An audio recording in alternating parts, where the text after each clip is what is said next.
We'll go ahead. All righty. Good afternoon, everyone. Since we're recording, I'll introduce myself again. My name is J.R. Lilly. I am the East Portland Action Plan Advocate and the Grants Manager, and I'll be helping you through this process today. And I just want we're gonna dive right in. And if there are other folks that will be joining us, we'll let them in. Again, if you have any questions, just feel free to unmute yourself and ask.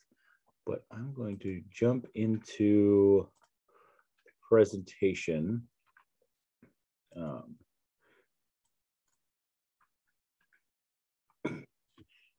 All righty. So we are the East Portland Action Plan. And just a little, before we dive into some tips about writing the grant, a little bit about EPAP and about our grants program.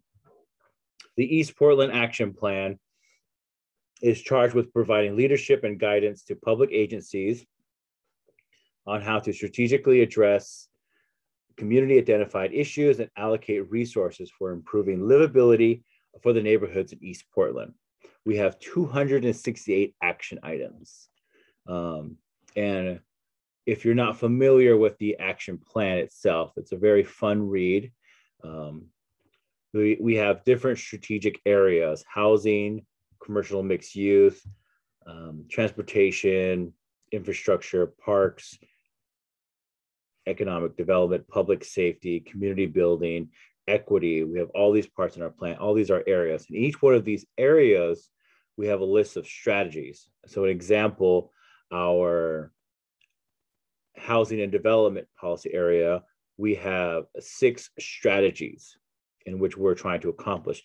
And under each one of these strategies is an action item. So example, in strategy housing 1, improving the design and quality of new housing structures, we have 6 action items. So that's where so later on, when we ask you to reference action items, this is what we're going to be talking about.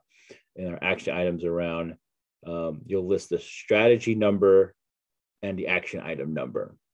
And there's, again, 268, so there's a lot there. Our hope is that if we were able to accomplish all of these action items, East Portland would be on par with the rest of the city. We've been at this for 10 years now, and we got a lot more work to do.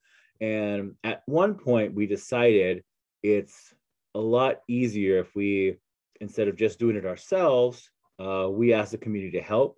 And that's where our grant program comes into place.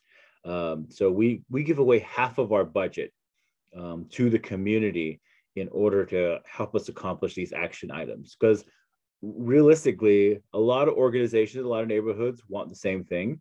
And it's better if we just give you the funds to do it. And we definitely want to support you in that.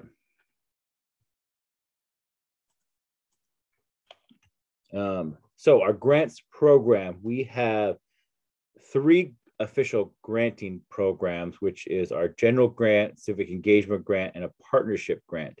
And then we have this little thing we're starting off called the Community Support Fund, which is, it's like a small grants program, but essentially we wanted to, the city doesn't like to use the word sponsorship. It's like we can sponsor little projects to really get you out, get some items done. We really want like large programs in our granting process, and Community Support Fund really was developed to address some of the emergencies that are happening in our area, especially with the pandemic going on. But in all of that, it's total $150,000 that we give away in this program. Today, we're going to be focusing on a general and the civic engagement grant. Both have up to $55,000 available for each of those pots of money. The general grant purpose is to improve livability and prevent displacement in East Portland by funding projects that implement strategies and items identified in the action plan. So this is probably more of our general, and it's left intentionally vague so that a lot of the projects you're already doing will most likely fit into this. And it's related to it. So if you're doing a program for after school kids and you're building community, there's action items for that. If you're raising awareness for job opportunities, or having community meetings to educate the public around like how do we improve our sidewalks, or if you're hosting an event that's raising the issue of homelessness or houselessness people. So a lot of the action items will fit into there. So most likely your project will already fit in. That's kind of a more general grant, but we have a civic engagement grant because, well, I'll read this. The purpose is to encourage civic engagement under the supported race and ethnic cultural specific communities with language appropriate communication that leads to further community involvement of people not usually included in decision-making process. This is around our commitment to equity, realizing that communities of color in East Portland aren't receiving the same services. And so this is an area where we want to specifically highlight culture and language issues. This could be events that may be happening. This could be helping translation services. Maybe you have a neighborhood newsletter that goes out and you want to kick off a translation services or an interpretation for some of these things. So, or for you already have an existing program, but you want to have a class or a specific branch of that program be more culturally specific towards a particular community. So that kind of fits into that area. The timeline that we're looking at here is we have these support sessions with applications due Wednesday, November 24th before midnight. And that's where we wanted to get to that. We really stick to the deadline, but if you're talking with me and you're communicating with me, if something needs to be updated, maybe there might be some exceptions. But if like we haven't heard from you and 3 days later you're like, can I still submit and I haven't written it yet? That's that's gonna be like it's still past the deadline. But if you're working with us and you're like, oh, I still need a few updates, could I have an extra day? Might be possible. So just so that you know about the deadline on that end. And then what we do is we give it to our review committee. They read and they score the applications. And then in January, the committee gets together and decides on which of these projects will be funded. And then what the process officially is that the review committee takes those recommendations to our general meeting, which is held every fourth Wednesday of the month. And the general EPAP, general membership, approves it. And then once it's approved, those recommendations go to City Council for approval. And that happens aiming for February. Once it gets approved by City Council, and then what we do is set up our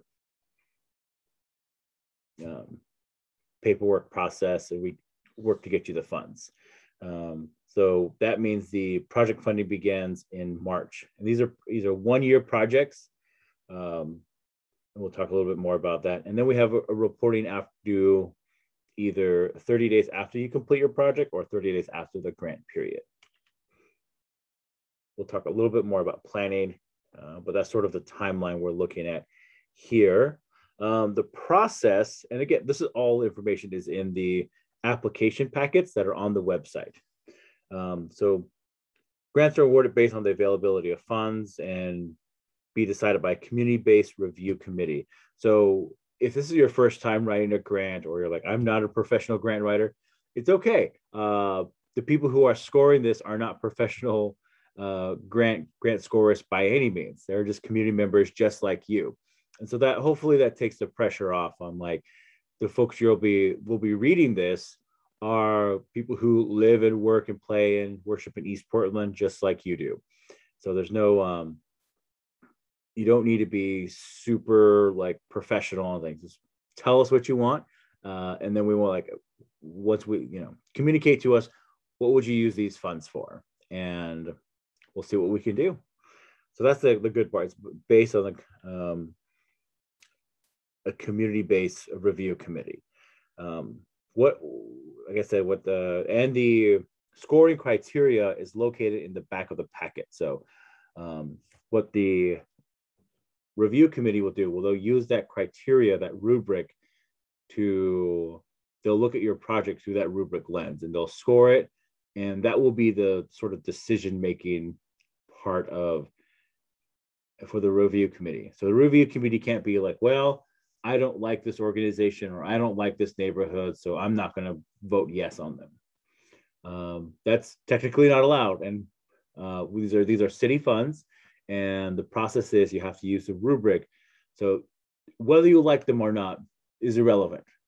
You have to use the rubric. So understand that everything will be tied to that rubric. So the rubric's going to be your friend in the end. So that's sort of like the cheat sheet in the back of the textbook that gives you all the answers.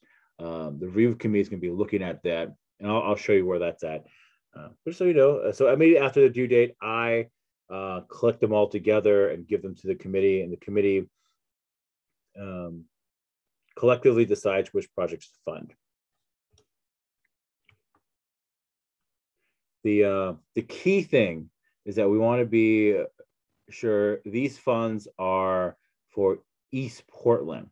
Those are the 13 neighborhoods in East Portland defined by the EPCO district. So if you're doing work in this area, and the key phrase is going to be that the neighbors that live in this area are the ones who benefit. In a perfect world, everything would be East Portland, right? You would buy everything from your items here in East Portland, supporting East Portland businesses. All the participants would live in East Portland, and all your activities would happen in East Portland. That'd be wonderful. But does East Portland have all the necessities, have all the resources? And we understand communities live all over the place. So how do we really look at that lens? The key thing is, like, as long as we're going to really nail down on the participants. If your participants live in this neighborhood, these neighborhoods are the ones who's benefiting. That's what we're going to be, the review committee is going to be really looking at, and how we'll define it. If your organization is technically outside of these boundaries, let's say your office is located outside of it, that's okay. Just explaining your project proposal, how you're going to outreach and serve communities in East Portland. Or if if you have a program that is citywide, that's great, that's wonderful. But we want to learn about how you'll be tailoring, the part we'll be funding for East Portland residents. So project eligibility, this is in the application. Essentially, you want to answer yes to all of these questions. They have to contain a strategy and an action item. Within the borders of East Portland, involve people living in East Portland, have some kind of community partners. I'll talk about what that means a little bit more. Has an organization that provide this next part. If you receive funding from us before, if we've given you funding before, just in making sure you're in compliance and that you filled out your reports for that other project before receiving this one. If you're still doing another project, but we gave you money last year, that's perfectly fine. We just want to make sure, like, if you receive money from us, you've given us the reports. So that's not a big barrier. Will the project be promoted in the community, and how you acknowledge the funders, which is us? Is the organization a 501c nonprofit? So that's sort of a technical thing of how we're going to be giving you the money. You could use a fiscal, if you're just a neighborhood association and you're not a 501c3, let's talk. There are East Portland Neighbors is a fiscal sponsor you can work with, and we'll talk about getting set up with them. And there is a stipulation here where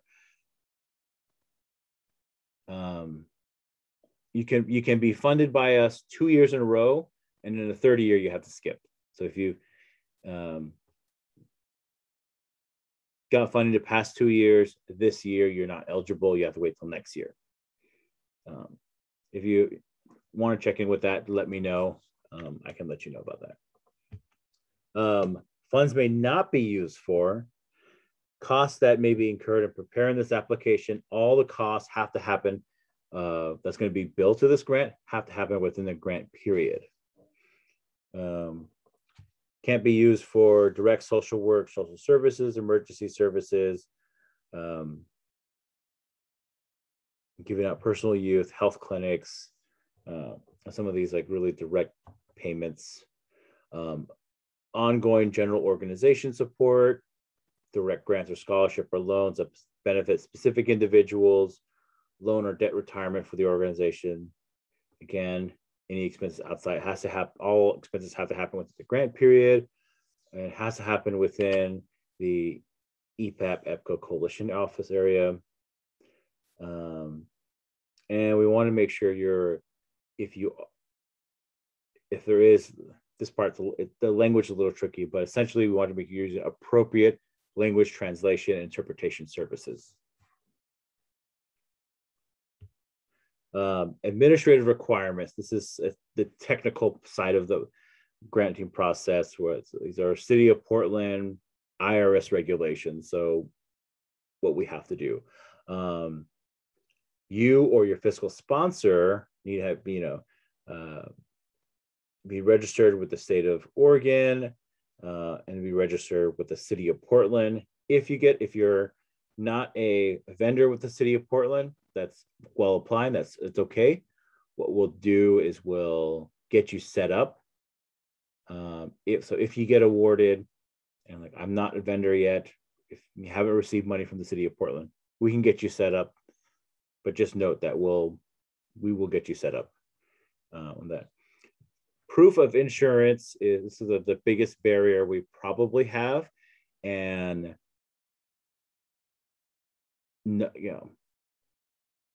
it starts off with essentially these 3 areas that would need to be covered, but you're eligible for waivers once the program, if you get funded, we'll work through this process. A workers' compensation insurance, general liability, auto liability. So if your example in that might be, if you're not driving anyone anywhere, you don't need auto insurance, then we can waive that. So once you get awarded, we'll check with you on your insurance and work with you on what insurance you need, you or your fiscal sponsor. And then again, compliance with previous funding. Make sure if you receive funds from us before, that you're in compliance with that. And then note about special appropriations of, we can only fund you 2 years in a row. Reporting requirements. This is once you get funded, we'll go more into detail about this, but we want to make this really easy. Once you get awarded, we'll have an orientation scheduled with me. We'll go over this in detail.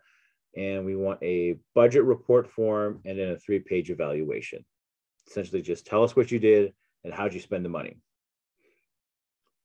And then 2 photographs. And then we want you to tell at our general membership, tell us what you did. It's gonna be pretty simple. And that's all gonna be required for the funds once this is done. Any receipts that you get, any of those technical stuff, we'll ask you to hold on to them. You or your fiscal sponsor hold on to any receipts that you made payments with for 3 years, just in case our program gets audited. If we get audited, then we'll ask for those receipts. But expense form is essentially just a list telling us like, here's how we spent the money, and we're going to take your word on it. So we want to make it super easy for you. support that is available attending these grant sessions like you are today. You can schedule something individual with me and I can work with you on this and check in with you. Again, I'm pretty much available a lot. This is a new thing that we're starting because we've got so many people who are applying for the first time. And if you want us to take a look at your application beforehand, if you 7 days prior to the deadline, you want to send it to us and say, hey, can you look at this before our final submission? We'd love to take a look at it. And some of the committee members who will be actually reviewing it once it's finally submitted, I have volunteered to take a look and then give some thought process to it. I'm like, oh, this is a question I may have on this, or can you explain this better? Or this doesn't make sense to me. And so, then we can take a look at some things, send it back to you. You can make some adjustments and then finally submit it to us. So that's something, the pre-review is there. As well as like we have other companies, you can submit this in any language and it can be handwritten if you'd like, as long as it's legible. If you're in need of fiscal sponsorship, the best option is to talk to me and we can talk through some different options about what if getting a fiscal sponsor and what that would mean. Planning for the grant. So if you got a project, you got an idea, here's how to think through the process. One, projects have to happen between March and February. We understand that that's a few months away. How do I plan for something that far away? Unfortunately, this is just a grant. This is just the nature of granting process. As fast as we can get money to you, having a fair and equitable way of how we're distributing funds. So you have to be thinking in that kind of a mindset. The project's going to happen in a few months. Ask for the money now. We'll go through the hoops and get you the money. In January, you should know whether or not you're being recommended or not. Essentially, if the grant review committee selects you for moving forward in the process, the general EPAP general membership and the city council typically lean on the recommendations on the review committee. So in January, you'll kind of know, and then you can start planning on the project to move forward. Once city council approves it, then we as the staff can start getting a grant agreement and all the paperwork. That's when we start getting your insurance and making sure you're a vendor with the city of Portland. And then once we get all those ducks lined up in a row, we'll ask for an invoice and then we process the invoice. How long does that process take? It varies. If you have received money from us before, it's a really quick process because okay, your insurance already is on file. You're already a vendor. We just get you to, we create a grant agreement and it goes through the process very simply or very easily. And we get you to sign it. You send us an invoice. You already have something set up with us so we can just process the invoice very quickly. Yeah, nice and easy. If you're new to us, this might take a while to making sure your insurance is all set up correctly and all the paperwork is in line, and if we have to set you up as a vendor, those things just take time as far as getting the cash to you. So just note that how planning things, because if you need the money in order for the project to start, that's something how you have to plan it for. So to note that the key thing to note is in here is you can still if we take a while to get the money processed because the paperwork is being held up or one thing or another, you can still do the project if your organization has the money in cash within itself to just do the project. And then once we finally get the check to you, you can reimburse yourself. We can cross that bridge more when as we get closer to it, but just so you know, if you're a first-time grantor, what the expectations would look like on. Sometimes it takes a few months to get all that in process. Sometimes it takes 2 weeks. So just note that as you're planning your projects here. All righty. Now, writing the grant, telling us your story. The application is online, is on our website. We just, there's a series of questions that are designed to help tease out a little bit about your story on what you want us to fund. These are my tips for that, more suggestions, and there's 2 different, we'll go into that. But the big thing I always want to tell people is, sometimes communication is not our strong suit.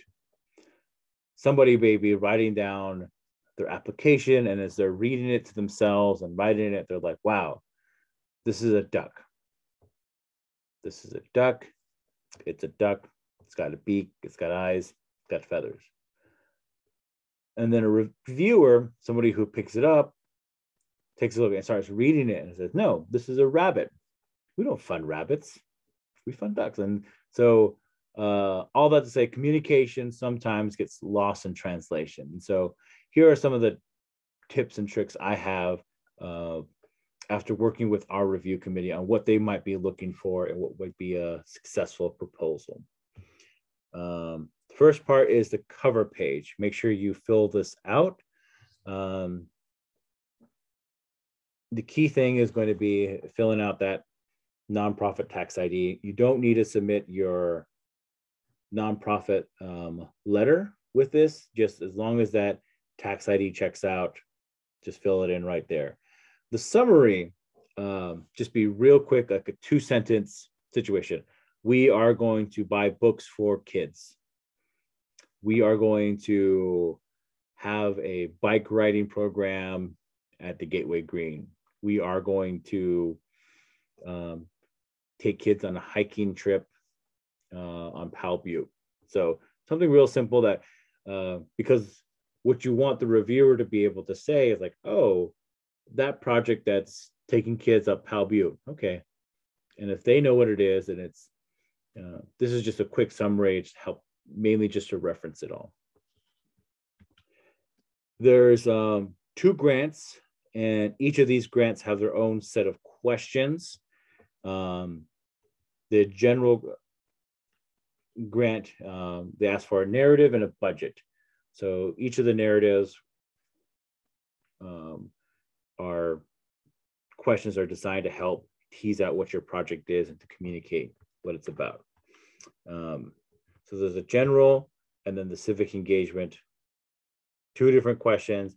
And some of these are like in different areas. So I'll be talking about some general tips. And if we want to go back to answering some of the specific questions, we can circle back to that. But first question on format. Here's 3 examples on what it might look like. So the question, just civic engagement, 1A. You could just put 1A and then just start writing, just start answering the question. You could 1A project description and start writing it out. You could leave the whole question in there and then start writing it out. Just on format, just like open up, if you just want to open up a Word document and start typing away and tell us what your project is, that works too. But filling this out in a Word document and send it over to us could look in different ways. These are some of the examples of what it might look like. So on describing your project description should be probably the biggest portion of their narrative application, because this tells us what you're doing. And it includes things like timelines. It's really painting the picture of what you're going to be doing. You don't need to explain why just yet. These are just real basic, boring details of like, we want to take 13 kids from the Russell neighborhood to up Powell Butte on a hike next summer between June and July, and just start like telling us those details. And that is really going to capture like, okay, what are you doing with the money? What's the project about? This is a big bulk portion of like what the project you want to be doing. A tip, and this is always like a confusing tip, I know, but answer the question before the ask. Think about it, if you're the reviewer, someone says, oh, I'm going to take 13 kids up to Powell Butte. Okay, where are these kids from? Who are these kids? And why Powell Butte? You know, throughout the narrative, you're going to be answering the question, but the more description you can give, it's going to be helpful. 13 kids from the Russell neighborhood to the highest point in East Portland, Powell Butte, if that, I'm not sure if that's right, but if that is, yeah. So you can kind of give more context into the description here. Keep it simple. Just share the details. Don't overthink it. Doesn't need to be fancy. We don't need long adjectives on like the most beautiful and majestic and plentiful natural resource area of Powell Butte. So we're taking kids up to Powell Butte. Yeah, keep it simple. Doesn't need to be too fancy. You don't need to use fancy descriptors. Just let us know what you're doing. Details are wonderful. They're lovely. They're your friends. Keeping the reader in mind what you want to be doing, and then listing the action item. It could just be in like at the end of it, we'll be addressing HD 1.2 and equity 3.5. It could be just as simple as that. You could give a little bit more context in explaining that. It could just be at your description, and then at the very end, action items address, colon, you know, and then list out the action items. But the grant review committee will always look for the action items. So make sure you list those action items. Community involvement. We really would like you to think about how you're involving the community in this project. And most likely your projects are involving the community. Because if it's just like, I'm doing this for the community, that we love the idea of collaboration. So areas to think about is the participants, volunteers, and outreach. How are you involving the community in this process? If it's like, where did you get the idea? Is it an idea from like, oh, a group of my neighbors and I all have kids, and these kids have nothing to do after school. So, you know, there's 5 neighborhoods in Park Rose that want to have something for our kids to do after school. And so we're all going to volunteer and be a part of this. We're going to take shifts on who's going to like lead the discussions or lead the activity. And outreach, we're going to take it to our school. We're going to take it to the local church. We're going to take it to the grocery store, flyers to the grocery store. We're going to post this on Nextdoor. Just be thinking through like, okay, this is really going to be involved in the community. And just teasing that out a little bit more. So think about the collaborations and some of the partners. And they don't all have to be official partners. We'll get to partners in a minute, but as simple as like, I asked my friend, I asked JR about how do we let the Native American community know that this program is available? And I'm like, oh yeah, I can give you some ideas and explanations and connect you to people. Simple as that. You know, it's like I involved, like I consulted with these folks and they're involved in the planning process, or they're involved in the outreach process and sharing my flyer in their channels. We involve it. Impact. When we ask about like what's this going to accomplish and what's it going to be? One, you don't need to save the world, and we don't need to solve world hunger in these little projects here. It could be a nice and simple, like we're providing a safe place for kids to be after school, period. And that's wonderful. Oh, that's great. So be genuine at the work you're going to do. Don't feel like you need to stretch it out. We're not looking for nothing big and shiny. What do you want to do? Let's talk about it. What's it going to accomplish? And that's great. It doesn't need like don't over like we've received applications in the past where like it's going to do this, it's going to do this and this and this. Doesn't need to be too expensive. Just okay, cool. Safe place for kids after school. Got it. And make sure that it's in line with the project descriptions and everything else that you're doing. Like if the impact is going to be like, oh, we're doing this after school program for youth and taking them on a hike on Powell Butte. And then all of a sudden, like, then we're talking about like how to support elders and feeding elders. Like, wait, where'd that come from? We want to make sure it's all lined up in there with everything that's been said before. And then again, this is all aspirational, right? Share what you want to accomplish or what you hope to accomplish, all aspirational. Say we're going to have an after school program with 20 kids and we hope that it keeps them occupied and off the streets. Yeah, that's great. If you don't accomplish that, if you fail and like nobody shows up to your program, that's okay. With us, we're not going to hold you to it. We're not going to ask for the money back. Just tell us what your hope is, and that's all we're asking. You're pitching us your idea, and let us know what you hope to accomplish. Link to existing services. One thing we want you to ask as you're like evaluating this your project is mention what if a government agency or a nonprofit or the school, who else is already doing this, and you want to share with how your program is different. So example, let's Multnomah County provides domestic violence services, right? So they have a whole program of domestic violence services. If you want to do something around domestic violence, maybe mention Multnomah County services.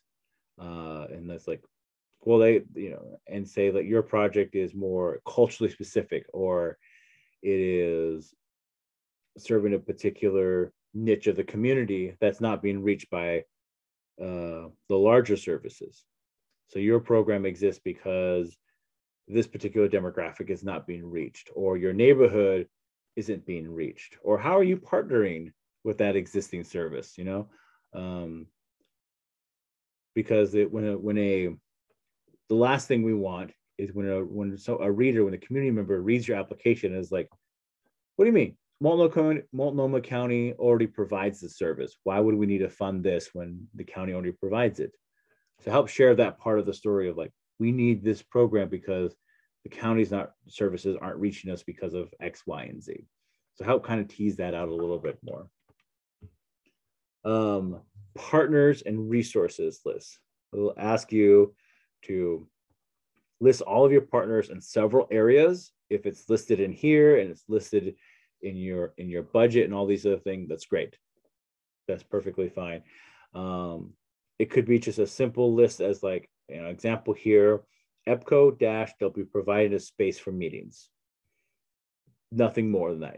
This is just area of listing them, especially if you're part of a coalition or like there's a group of, and they don't have to be official nonprofit organization. It could be lists like J.R. Lilly, Native American community member, help with outreach. It could be like we're involving these partners with us, and just listing them out. It helps us get a picture of like you're working with what partners you're working with and who's all involved in this. Because most likely you are doing that. It's just putting it on paper. And especially tech areas where it has provided some technical support.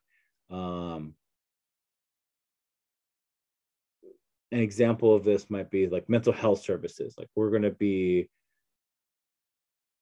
providing some like an after school program that provides counseling to youth who have gone through trauma.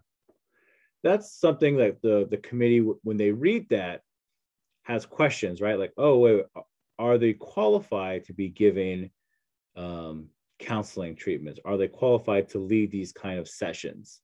Or who's the partnership that's going to be providing that counsel? Because if it's just like, you know, a friendly neighbor, you know, like that sounds like it might cause a little bit of harm than good.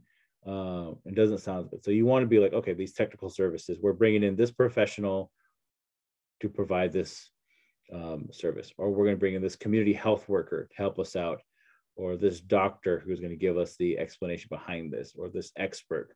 You know, we want to list those areas out.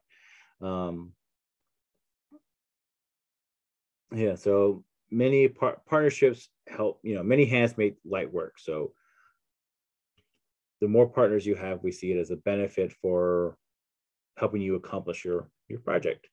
And then odds are, if you're doing this, somebody else is interested. So we like to see the collaboration in that. We will ask for any official partners that you want to list here. You at least need one or two. Provide this statement of partnership. You can just fill this out and sign it. We also accept email. You know, if you would send an email, say like, hey, Arlene, can we use your space for a meeting? And they respond, yes, you can use our space for a meeting. Or will you, you know, do you agree to being a partner with us in this project? And they're like, yeah, totally. Like, okay. Then you just attach that email to your application, and that counts as a signed statement of partnership. So, alrighty. So that's sort of the narrative part of it. Budgets. I love budgets. I'll work with you on this budget, all the line items. So it's just fun. So we ask you 4 questions, and there's different ways to answer these 4 questions. We just want to know, what are you spending the money on? Let's list it out. How do you want to spend the money? What are your, and a budget is a plan. So it's part of your plan. We're going to ask you for any leverage funds. Is this the only money that's funding your project, or are you getting other grants or other, you know, is somebody else going to help pitch in for the funds? It's not required, but we'll be asking, especially if like it's a citywide program, and then EPAP is going to be a portion. You know, we can talk about that, but yeah, what other funds are helping make this happen? In-kind support is, you know, all the donations, all the volunteer time, any discounts that are out there. That's going to help make the program happen that you're going to plan to get. And then we throw in this last question: long-term assets, anything that's going to last a while, what's going to happen after the project is done. So there's 3 ways you can, examples I'll give here, how you can fill this out. One, you could just answer the questions and list them out here in bullet points. And as long as we read it and it makes sense to us, that's cool. Like an example here is like, oh, food, $1,000, and what we're going to do with it. You kind of just bullet, or you can put it in a table. If that like helps visually like organize the details a little bit better, that's fine with us too. Or there's a template that's included that you're welcome to use as well. If you know, like, oh, they like these budgets and I like these categories, you're welcome to use that and just fill it out like that. Whatever is easiest for you and communicates with us, what are you going to be doing with the money? What do you plan to do with the money? That's what we're really asking. Some tips on this. You can use headlines and totals. Like I just put food there, $1,000, and then I gave some explanation behind it. That's fine. because that makes sense to us. If it's like outreach materials, $200, some of those things, like the committee will look at it like headlines, but the more details you share, the better the committee can see and know what you're going to be spending. It's not, if it's like miscellaneous, $300, that sounds like a little sketch to us. Like, what's the miscellaneous? That's a lot of money for miscellaneous. Providing explanations of how you use the item is really helpful. So if like, oh, I think of one project, there was like taking teenagers up on Pal Butte. There was a large food budget. And at first look, you're like, what? Why is there so much food just for taking teenagers up Pal Butte? Then they explained, there's so much food. We're planning to bring the breakfast for when they show up, lunch for when they come, and we want to send them home with something. And we all know teenagers eat a lot. It's like, okay, after that explanation, that's why the food budget is so big. So just that, it didn't click right away, but the explanation kind of helped put it into context. Also want you to provide, consult your fiscal sponsor, your fiscal policy on stipends, contracts, and tax law. That degree of liability is going to be, that's not placed on us as the grantor. That's going to be, it's between you and the IRS. There are certain laws that are into place, and just because it's in your budget and then we agree to give you the fund doesn't sanction it to be legal. Between you and the IRS and how your books are being kept and being held, there are degrees like you can't. In the past, we've had situations where somebody is like, we're going to provide a stipend for our project manager who's managing this project and give them $1,000. Anything above $500 or $600 should be, you need to declare to the IRS as taxable income. And then again, that's between you and the IRS and how you acknowledge that and what papers you provide for that, and your fiscal agency, like how that happens. So just note that. We can talk for hours about what a volunteer appreciation is, what a fee for hire, what discounted services might be, all those fun things. I don't want to get into the details now, but so that that is an area that consult your fiscal policy around. Long-term assets. This is a sort of a relatively new question to the process. If you're going to purchase something with these funds, let us know what's going to happen once the program's complete. So that example of taking teenagers up to Pal Butte, purchased everyone backpacks and purchased everyone shoes. After the project was done, the kids got to take the shoes home with them as a gift for participating in the program, and the backpacks were donated to a local hiking group that provides, so that's okay. So they could be donated to the host nonprofit. They could be given away to community members, volunteers. They could even be resold and funds given to an organization. But do keep in mind that whoever the fiscal sponsor is, or whoever the nonprofit that we're awarding the funds, so like EPAP, City of Portland, is giving the grant to nonprofit A. Nonprofit A is the one that's purchasing those items, and therefore is the one that's the technical owner of all of those things. So they probably have policies on what to do with some of these equipments after the project's complete. So just note that you're consulting with that as well. Those scoring criteria, as I mentioned, they are here. There's 10 items for each, the general grant and the civic engagement grant. Again, that's in the back of the packet. And they'll be looking at these to how the lens and how they will look at your project. So what's a fun thing to do after you write your application is to score it yourself or give somebody else, like, here's a criteria and here's my application. If you were scoring this, how would you score it? You know, between 1 and 10 points, what would you give how I answered this question?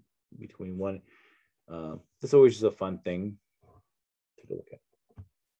So with that, we're going to launch into our question and answer session. All right. So I know that was a lot of information. Again, this is being recorded, so you have the availability. The slides are on our website, and there's 2 more grant sessions if you want to come again and hear it all some more, or you can follow up with me one-on-one. But right now, chances are if you have a question, somebody else has the same or similar question. So let's open the floor. I had a question about like leverage funds or like partners. If we're like pretty early on in like planning this project, and I was wondering if something could be listed as like pending or something like that on an application, just because like we haven't, like, this is sort of like our first application for funding for like a specific project. Yes, totally. You can. They can be aspirational. There's not going to be any kind of like we're going to prove this to you or we're going to hold you to it. Once we get the grant agreements, we'll sign it and give you the money. It just is like you can just list it as like we're applying for this grant as well, or we're going to fundraise, like we're going to do a GoFundMe to help raise the last $1,000 of this or something. Okay, cool. So it's just to communicate to the group that you're also seeking other funds. Okay. And then did you say that we need to have at least 1 or 2 partners? Is that what you said? Or yes, community partners. Okay. I don't remember if it's for both of them or just for the general grant, but community partners. And they don't have to be like official 501c3s. They could be community leaders or somebody's going to help like do the outreach and spread the word for you, or someone you're consulting with on the program design, or going to like provide the space for you. Partners is very vague. Okay, cool. Thank you.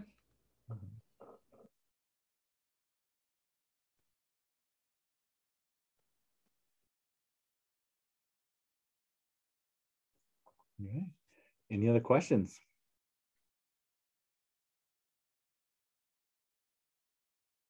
All righty. I'm going to stop the recording.